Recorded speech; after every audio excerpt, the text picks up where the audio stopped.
Hello everyone! Ayan, nakapag-fill up na po ba lahat ng mga raffle ticket at napilit ng mga agent na bumili? Char!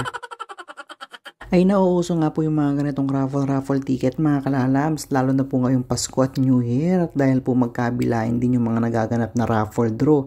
Bakit nga po hindi? Dahil po ang lalaki ng mga pa-premium, mayroon pang tigi 1,000,000, takanaydo.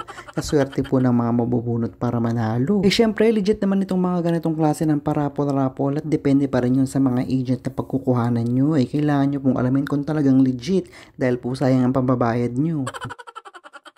Marami na rin po pala akong napanood ng mga vlog about sa mga raffle na ganito at about po sa mga nananalo, kaya naman paswertihan lang po talaga. Ayan, meron nga po akong mga kakilalang nag-aalok ng mga ganitong raffle ticket mga kalalabs. Iba-iba po sila at iba-iba rin po yung mga pa-premyo.